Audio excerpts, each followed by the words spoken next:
Hello friends, welcome to infinity academy. मी आहे मैत्री आणि या व्हिडिओत तुमच्यासाठी घेऊन आली आहे 14th चॅप्टर, ज्याचे क्वेश्चन नंबर 5 आणि 6 आपण कव्हर करणार आहोत. पार्ट 1 मध्ये ऑलरेडी आपण क्वेश्चन नंबर 1, 2, 3 अँड 4 बघितला आहे. तो व्हिडिओ पाहिला नसेल तर मी डिस्क्रिप्शन बॉक्समध्ये त्याची लिंक दिलेली आहे. तुमच्या स्टँडर्डचे अदर सब्जेक्टचे व्हिडिओज, त्याचप्रमाणे वर्कबुक, सायन्सची प्रॅक्टिकल बुक या सर्वांचे आन्सर्स मी दिलेले आहेत. चॅनलवर 7च्या प्लेलिस्टमध्ये तुम्ही पाहू शकतात. तुम्ही या चॅनलला जसा सपोर्ट करत आहात त्याचप्रमाणे अदर चॅनल्समध्ये जाऊन अदर चॅनल्ससुद्धा सबस्क्राईब करा आणि तुमचा सपोर्ट दाखवा. तुम्हाला अजून कुठल्या एज्युकेशनल व्हिडिओजची रिक्वायरमेंट असेल तर मला कमेंट करून नक्की सांगा. चला तर मग सुरुवात करूया. 5th क्वेश्चन आपल्याला दिला आहे, एक्सप्लेन द डिफरन्स. आपल्याला डिफरन्स सांगायचं आहे. त्यात फर्स्ट आपल्याला दिले मेटल्स अँड नॉन मेटल्स, म्हणजे धातू आणि अधातू याचा आपल्याला फरक सांगायचा आहे. तुम्हाला प्रत्येक याचा मी एक एक पॉईंट सांगेल. तुम्ही समोरासमोर लिहायचे आहेत जेणेकरून तुम्हाला पाठ करताना सोपं जाईल. मेटल्सचा फर्स्ट पॉईंट लिहून घ्या. Metals are good conductor of heat and electricity. मेटल्समधनं इलेक्ट्रिसिटी आणि हीट ही पास होते. आता आपण उदाहरणार्थ बघूया. जर आपण मेटलचा म्हणजे लोखंडी समजा चमचा आहे किंवा स्टीलचा चमचा आहे, तो कढईत ठेवला आणि कढईत भाजी होते, ती गरम होते, तर त्यावेळेला जर आपण त्याच्या जागी लाकडाचा चमचा घेतला तर लाकडाचा चमचा आपल्याला गरम लागत नाही. पण कढईनंतर स्टीलचा किंवा लोखंडाचा चमचा तो तापून जातो, त्यामुळे त्याचाही चटका लागतो, म्हणजे हीट त्यातनं इझिली पास होते. लाकूड हे नॉन मेटल आहे, त्यामुळे लाकडाचा चमचा गरम होत नाही, आपण वापरू शकतो. त्याचप्रमाणे ज्या वायर्स असतात, इलेक्ट्रिसिटी पास करण्यासाठी जे वायर असतात त्यामध्ये मेटल्स वापरले जातात. कॉपर असतं, ॲल्युमिनियम असतं, गोल्ड, सिल्वर वापरलं जातं. तिथे आपण नॉन मेटलचा वापर करू शकतो का? नाही वापर करू शकत. म्हणजे metals are good conductor of heat and electricity. Non मेटलमध्ये फर्स्ट पॉईंट लिहा. Non metals are poor conductor of heat and electricity. Non metal जे आहेत ते काही चांगले कंडक्टर नसतात हीट आणि इलेक्ट्रिसिटीचे. मेटल्समध्ये सेकंड पॉईंट लिहा. Metals are solid at room temperature. Metal जे आहेत ते रूम टेम्परेचरला सॉलिड फॉर्ममध्ये असतात. रूम टेम्परेचरला जर मेटल सॉलिड फॉर्ममध्ये नसते तर आपण जे युजेस करतो मेटलचे ते करू शकलो नसतो. समजा रूम टेम्परेचरला लोखंड आहे, ते जर पातळ असतं, लिक्विड फॉर्ममध्ये असतं, तर आपण त्याच्यात भाजी बनवू शकलो असतो का? नाही. आता सपोज खिळा आहे. खिळा हा सॉलिड स्टेटमध्ये असतो. तो जर लिक्विड स्टेटमध्ये असता नॉर्मल टेम्परेचरला, तर त्याला जी अडकवलेली वस्तू आपण असती ती अडकून राहिली असती का? नाही. नॉन मेटलचा सेकंड पॉईंट लिहा. Non metals are solid or gases at room temperature. Non metals जे असतात ते रूम टेम्परेचरला एक तर सॉलिड असतात, नाही तर गॅसेसच्या फॉर्ममध्ये असतात. मेटल्सचा थर्ड पॉईंट लिहा. Metals have lustre. मेटल्स जे आहेत ते चमकदार असतात. आपल्याला माहिती आहे, तुम्ही स्टील घ्या किंवा गोल्ड घ्या, सिल्वर घ्या, त्यांना एक चमक असते. तशी लाकडाला किंवा कागदाला अशा गोष्टींना चमक असते का? नाही. नॉन मेटलचा थर्ड पॉईंट लिहा. Generally non metals are non lustrous. म्हणजे शक्यतोवर नॉन मेटल्स हे चमकदार नसतात. मेटल्सचा फोर्थ पॉईंट लिहा. Metals are very hard and strong. Metals हे खूप कठीण असतात आणि स्ट्रॉंगसुद्धा असतात. फोर्थ पॉईंट लिहा. Non metals are brittle. Non मेटलचा आपण फोर्थ पॉईंट लिहिला. नॉन मेटल्स आर ब्रिटल म्हणजे ते ठिसूळ असतात. मेटल्स एवढे स्ट्रॉंग असतात का नॉन मेटल? नाही. फिफ्थ पॉईंटमध्ये मेटलचे एक्झाम्पल्स लिहा. Iron, silver and copper etcetera. Non मेटलचे एक्झाम्पल लिहा. Sulphur, chlorine, wood etcetera. तर हा होता डिफरन्स मेटल अँड नॉन मेटल्सचा. नेक्स्ट आपल्याला डिफरन्स विचारलेला आहे mixture and compounds. First difference बघा. Mixture is form by mixing different elements or compounds. Mixture कसे तयार होतात, वेगवेगळ्या प्रकारचे एलिमेंट्स आणि कंपाऊंड ज्या वेळेला एकत्र येतात त्यावेळेला आपण मिक्सचर तयार झालं असं म्हणतो. कंपाऊंडचा फर्स्ट पॉईंट लिहा. A compound is formed when 2 or more elements combine chemically. बघा, केमिकली जेव्हा 2 सबस्टन्स एकत्र येतात, 2 एलिमेंट्स एकत्र येत असतात त्यावेळेला आपण म्हणतो की कंपाऊंड तयार झालेला आहे. आता याचा अर्थ काय? आपण एक्झाम्पल म्हणून वॉटर घेऊ. वॉटरचा फॉर्म्युला काय? H2O. म्हणजे त्याच्यात हायड्रोजनचे 2 आणि ऑक्सिजनचा 1 एलिमेंट असतो. हायड्रोजन जो आहे तो ज्वलनशील आहे आणि ऑक्सिजन ज्वलनाला मदत करतो. पण त्यापासून जे तयार झालेलं H2O म्हणजे वॉटर आहे ते ना जळतं ना जळण्याला मदत करतं. उलट जळलेली वस्तू विझवण्यासाठी पाण्याचा वापर करत असतात. म्हणजे हे जे 2 एलिमेंट आहेत ते एकत्र केमिकली आलेले आहेत, त्यांच्या प्रॉपर्टीज पण चेंज झालेल्या आहेत, म्हणून आपण त्याला म्हणतो की कंपाऊंड फॉर्म झालं. मिक्सचरमध्ये तसं नाही आहे. मिक्सचरमध्ये फक्त ते एकत्र येतात, त्यांच्या प्रॉपर्टीज चेंज होत नाही. मिक्सचरचा सेकंड पॉईंट लिहा. Each substance in the mixture returns its own properties. मिक्सचरमध्ये जे सबस्टन्स असतात त्यांच्या आधी ज्या प्रॉपर्टीज असतात त्या जशाच्या तशा असतात. आपण मिक्सचरचं जर एक्झाम्पल घेतलं तर एअर म्हणजे हवा. हवेमध्ये वेगवेगळ्या गॅसेसचं मिक्सचर आहे आपल्याला माहिती आहे, पण प्रत्येक गॅसची स्वतःची प्रॉपर्टी ॲज इट इज आहे. जसं की ऑक्सिजन स्वतःच्या प्रॉपर्टीज जशाच्या तशा ठेवून हवेत असतो. कंपाऊंडचा सेकंड पॉईंट लिहा. The properties of compounds are different from those of the constituents element. जे मेन एलिमेंट असतात त्यांच्या प्रॉपर्टीज वेगळ्या असतात आणि त्यांच्यापासून जे कंपाऊंड तयार झालेलं आहे त्याच्या प्रॉपर्टीज वेगळ्या असतात. मी तुम्हाला मगाशी एक्झाम्पल दिलं ना वॉटरचं.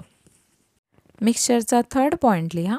Mixtures are impure substances. Mixture जे आहेत ते इम्प्युअर सबस्टन्सेस असतात. कंपाऊंड्सचा थर्ड पॉईंट लिहा. Compounds are pure substances. Compounds काय आहेत? ते प्युअर सबस्टन्सेस असतात. मिक्सचरचा फोर्थ पॉईंट लिहा. Proportion of constituents is not fixed. मिक्सचरमधले जे घटक आहेत त्यांचं प्रपोर्शन फिक्स नसतं, ते वेगवेगळ्या प्रमाणात असू शकतं. नेक्स्ट, कंपाऊंड्सचा फोर्थ पॉईंट लिहा. Proportion of constituents is fixed. म्हणजे ज्या वेळेला कंपाऊंड तयार होतात त्यावेळेला जे कॉन्स्टिट्युएंट्स असतात, जे घटक असतात त्यांचं प्रमाण फिक्स असतं.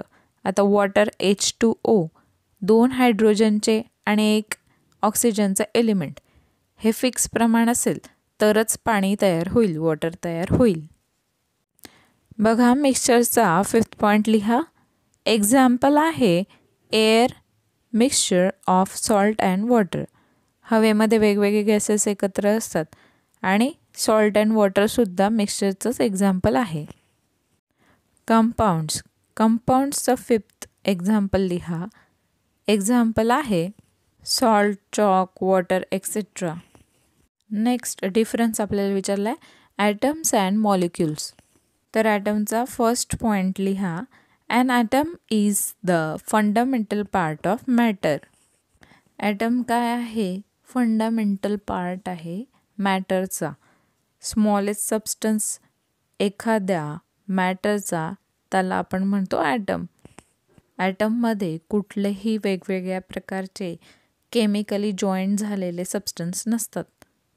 एकाच प्रकारच्या मॅटरचे फंडामेंटल पार्टला आपण काय म्हणतो? ॲटम म्हणतो. नेक्स्ट, मॉलिक्युल्सचा फर्स्ट पॉईंट लिहा. A molecule is a group of chemically bonded atoms. वेगवेगळ्या प्रकारचे ॲटम किंवा सेम टाईपचे ॲटम्स हे केमिकली जेव्हा बॉन्डेड असतात, एकत्र आलेले असतात, त्यावेळेला आपण त्याला मॉलिक्युल्स असं म्हणत असतो.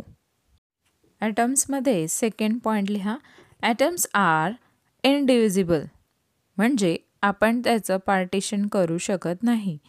एक ॲटम जर घेतला तर त्याचे 2 पार्ट्स आपण करू शकत नाही. इनडिव्हिजिबल. मॉलिक्युल्सचा सेकंड पॉईंट लिहा. Molecules can be divided into many atoms. मॉलिक्युल्स जे आहेत ते वेगवेगळ्या ॲटम्समध्ये आपण त्यांना डिवाइड करू शकतो. ॲटम्सचा थर्ड पॉईंट लिहा. They are smallest particles of an element.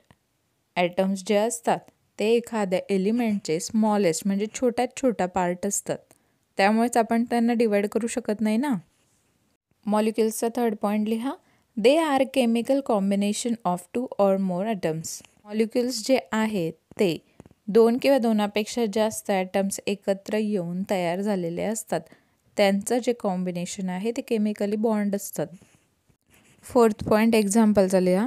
Atoms of NOH etcetera. तुम्ही कुठल्याही ॲटमचे इनिशियल्स लिहू शकतात. नेक्स्ट मॉलिक्युल्सचे एक्झाम्पल लिहा. HCl आणि NaCl. तुम्ही अजून काही एक्झाम्पल्स लिहू शकतात, जसं की H2O आहे, त्यानंतर CO2 आहे. तर हा ॲटम्स आणि मॉलिक्युल्सचा डिफरन्स होता. नेक्स्ट डिफरन्स आपल्याला विचारला आहे. Separation by distillation and by separating funnel. Separation by डिस्टिलेशनमध्ये फर्स्ट पॉईंट लिहा. It is used for separating substances from a liquid mixture. ज्या वेळेला लिक्विड मिक्सचर असतं त्यावेळेला सेपरेशनसाठी ही मेथड वापरली जाते. सेपरेटिंग बाय फनेलमध्ये फर्स्ट पॉईंट लिहा. It is used for a mixture of 2 immiscible liquids. बघा, हे जे आहे सेपरेशनची ही जी मेथड आहे, ज्यात लिक्विडमध्ये पूर्णपणे मिक्स न झालेले पदार्थ आपल्याला सेपरेट करता येतात. जसं की केरोसिन आणि वॉटर आहे, ते एकमेकांमध्ये पूर्णपणे मिक्स होत नाहीत, तरी आपण त्याला सेपरेशन या मेथडने करू शकतो. सेकंड पॉईंट लिहा. It is based on properties of vaporisation and condensation. बघा, या मेथडमध्ये आपण पाहिलं होतं की काय काय होतं. सगळ्यात महत्त्वाचं म्हणजे सॉल्टी वॉटर, ज्याच्यात मीठ मिसळलेलं आहे असं पाणी आपण घेतो आणि ते बर्नरने गरम केलं जातं. तुम्ही आकृतीत बघू शकतात की त्याची वाफ होते, ते वरती जातं, त्याच्यानंतर ते त्या पाईपातनं खाली येऊन वाफेचं परत कंडेन्सेशन होतं, म्हणजे परत त्याचं पाणी तयार होतं आणि मग हे पाणी खाली येऊन आपण बघू शकता जमा झालेलं आहे. निळ्या रंगाचं पाणी जमा झालं आहे ना. सॉल्ट तिकडे राहतं आणि पाणी इकडे बाहेर निघून जातं, म्हणजे सेपरेशन अगदी व्यवस्थित होत असतं. मग हे जे पाणी निघालेलं असतं ते अतिशय शुद्ध पाणी असतं, ज्याचा वापर मेडिसिन्स वगैरेसाठी जे पाणी लागतं त्याच्यासाठी केला जातो. या मेथडचाच यूज केला जातो. मग ज्या वेळेला उकळत असतं त्यावेळेला त्याचं वेपरायझेशन होतं आणि त्या वाफेचं परत पाणी तयार होतं, तिथे कंडेन्सेशन होतं. म्हणून आपण हा पॉईंट लिहिला. It is based on properties of vaporisation and condensation. Second मेथडचा सेकंड पॉईंट लिहा. It is based on differences in the density of liquids. आपण या सेपरेशन मेथडमध्ये बघितलं की केरोसिन आणि वॉटर हे एकत्र झालेले आहेत.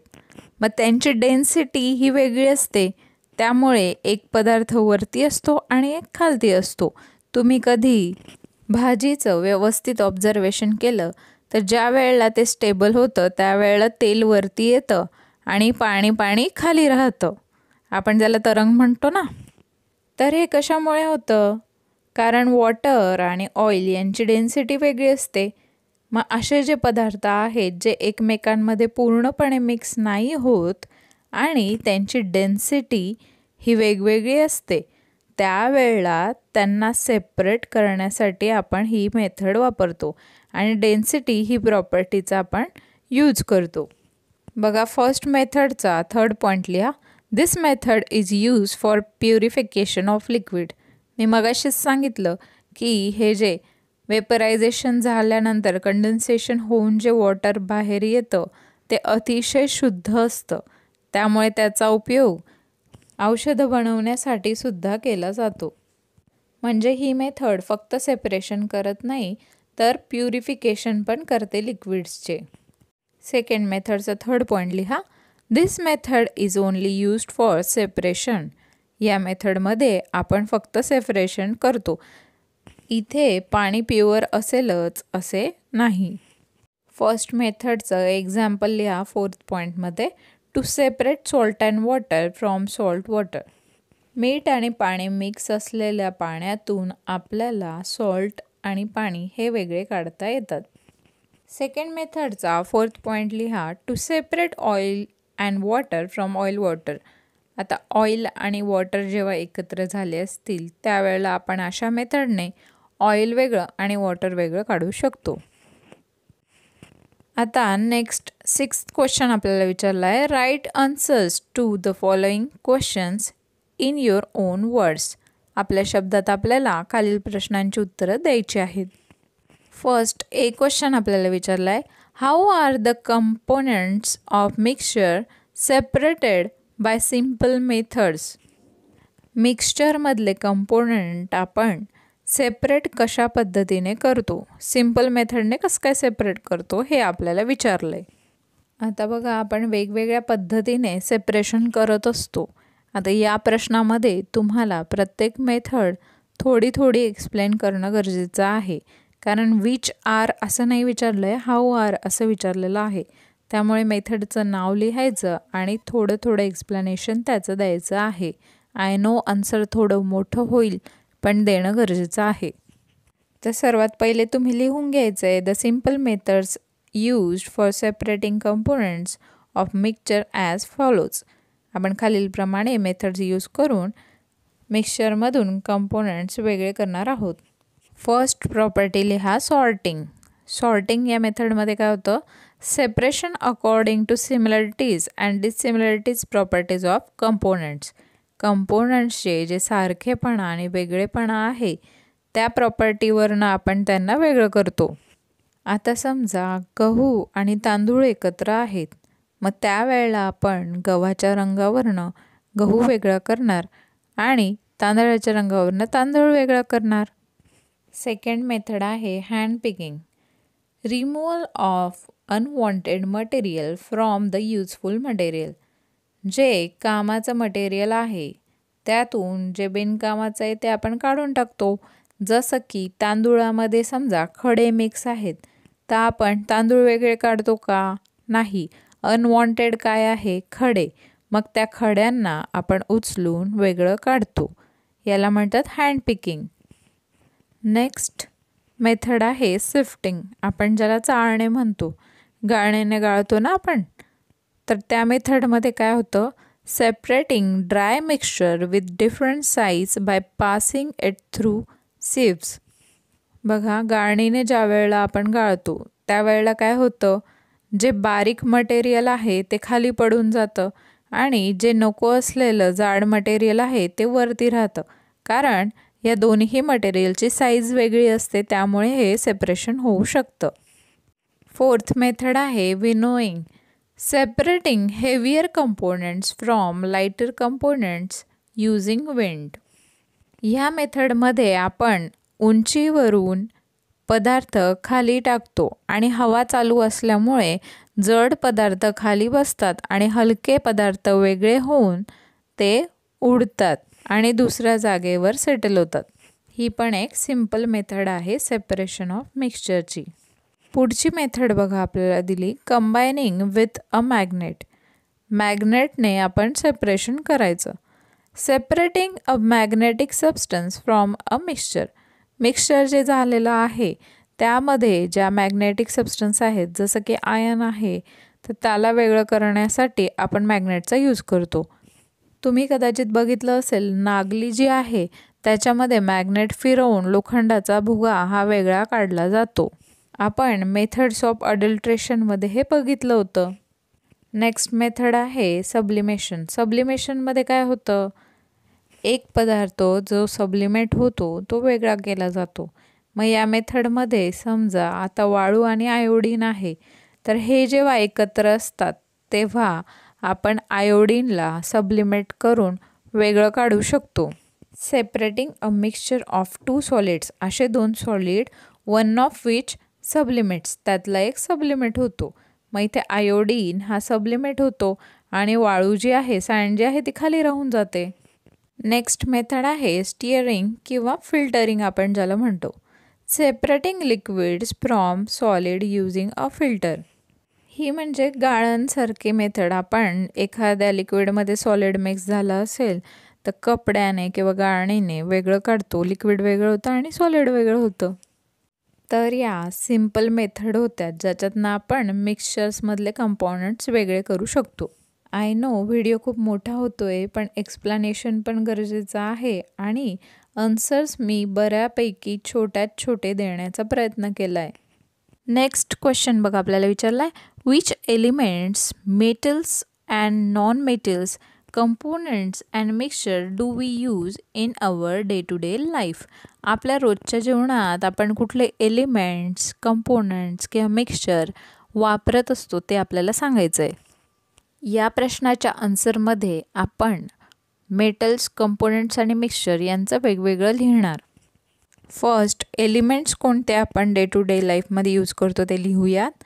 फर्स्ट एलिमेंट्समध्ये मेटल्समध्ये लिहूयात iron, aluminium, copper, gold, silver etcetera. बघा, लोखंडाचा तवा असतो, ॲल्युमिनियमचे डबे असतात, कॉपरचे भांडे असतात. त्याचप्रमाणे गोल्ड, सिल्वर आपण ज्वेलरी म्हणून घालत असतो.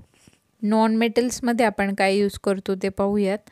ऑक्सिजन, नायट्रोजन, क्लोरीन, कार्बन हे सगळे आपण नॉन मेटल्समध्ये यूज करत असतो. ऑक्सिजन आपण घेतो, नायट्रोजन आपण फूडमधून येत असतो. त्याचबरोबर क्लोरीन आपण स्विमिंग टँकमध्ये जो केमिकलचा स्मेल येतो ते क्लोरीन असतं. त्याचबरोबर कार्बन, हे सगळे नॉन मेटल्स आपण यूज करत असतो. बघा, कंपाऊंड्स आपण कुठले कुठले यूज करतो. वॉटर H2O ने बनलेला असतो. त्याचप्रमाणे कार्बन डायऑक्साईड आपण यूज करतो. सोडियम क्लोराईड म्हणजे काय, सॉल्ट. आपण जे मीठ घेतो ते सोडियम क्लोराईड असतं. सोडियम सल्फेट म्हणजे काय, डिटर्जंट. जे आपण कपडे धुण्यासाठी, भिजवण्यासाठी वापरतो ते डिटर्जंट म्हणजे सोडियम सल्फेट. हे सगळे कंपाऊंड्स आपण वापरत असतो. अजून कुठले कंपाऊंड्स आपण यूज करतो हे मला कमेंट करून नक्की सांगा. नेक्स्ट, मिक्सचर आपण कुठले यूज करतो ते बघूयात. मिक्सचरमध्ये एअर, आता हवेत अनेक प्रकारचे गॅसेस असतात, ते एकत्र असतात. हवा एक मिक्सचर आहे आणि आपण त्यातून ऑक्सिजन घेतो म्हणजे एअर आपण यूज करतो.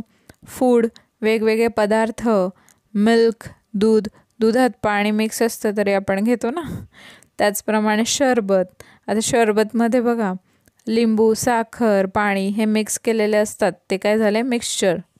माझं फेवरेट मिक्सचर म्हणजे भेळ आहे. तुमचं फेवरेट मिक्सचर काय आहे ते मला नक्की सांगा. नेक्स्ट क्वेश्चन बघा, in everyday life where and for what purpose do we use centrifugation. बघा, सेंट्रिफ्युगेशन ही जी मेथड आहे ती आपण डेली लाईफमध्ये कशासाठी यूज करतो हे आपल्याला सांगायचं आहे. आन्सरचा फर्स्ट पॉईंट लिहा, drying of wet clothes in a washing machine.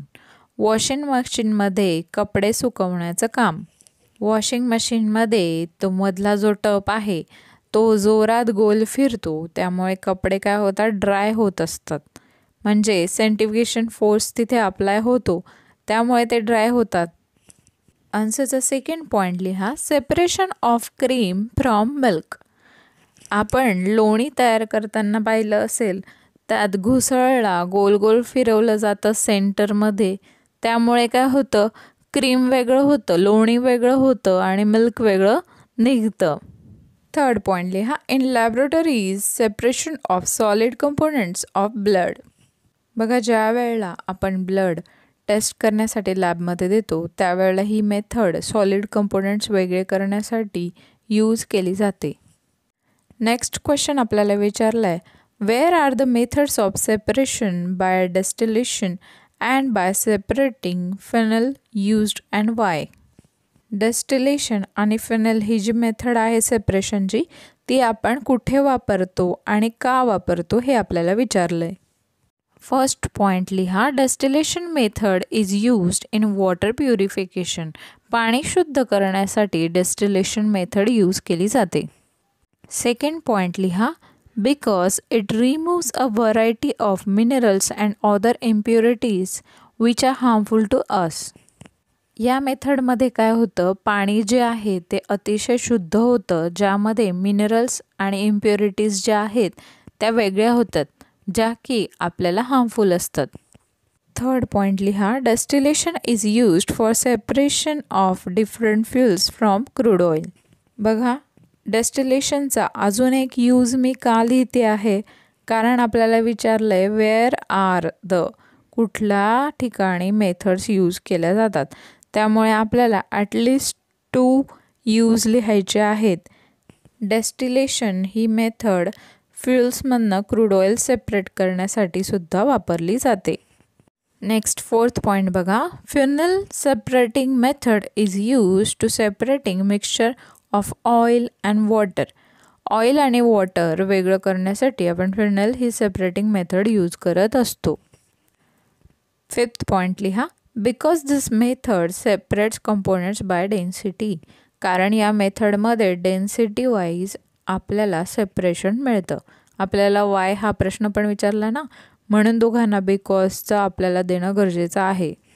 Next point लिहा, funnel separating method is use to separating mixture of kerosene and water. Kerosene आणि वॉटर वेगळं करण्यासाठी सुद्धा आपण वापरत असतो.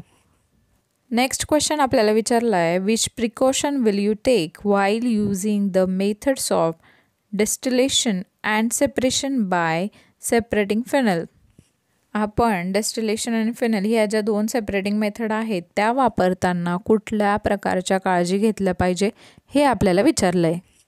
आन्सरचा फर्स्ट पॉईंट लिहा, we should use gloves while handling chemicals. Chemicals वापरताना आपण ग्लोव्ज वापरले पाहिजे. हाताने डिरेक्ट केमिकल्सला टच करायला नाही पाहिजे. सेकंड पॉईंट लिहा, कनेक्टिंग द ॲपरेटस प्रॉपरली. आपण जे उपकरणं आहेत ते व्यवस्थितरित्या कनेक्ट केले पाहिजे, जोडले पाहिजे. नेक्स्ट पॉईंट लिहा, एरिया मस्ट बी क्लीन. ज्या ठिकाणी तुम्ही हे सेपरेशन करत आहात ती जागाही स्वच्छ हवी. नेक्स्ट पॉईंट लिहा, we should use stop clock properly to avoid leakage of liquids. बघा, फिनल मेथडमध्ये ज्या वेळेला स्टॉप क्लॉक आपण वापरतो त्यावेळेला आपण लिकेज अवॉइड करण्यासाठी त्यावर व्यवस्थित लक्ष ठेवलं पाहिजे. तर अशा पद्धतीच्या काळजी आपण या मेथड्स यूज करताना घेतल्या पाहिजे. तुम्हाला अजून कुठल्या काळजी घ्याव्या असं वाटतं हे मला कमेंट करून नक्की सांगा. आय होप तुम्हाला क्वेश्चन्सचे आन्सर व्यवस्थित समजले असतील. अशाच काही व्हिडिओंसाठी चॅनलला सबस्क्राईब करा आणि फ्रेंड्ससोबत नक्की शेअर करा. व्हिडिओला लाईक करायला विसरू नका. थँक्यू.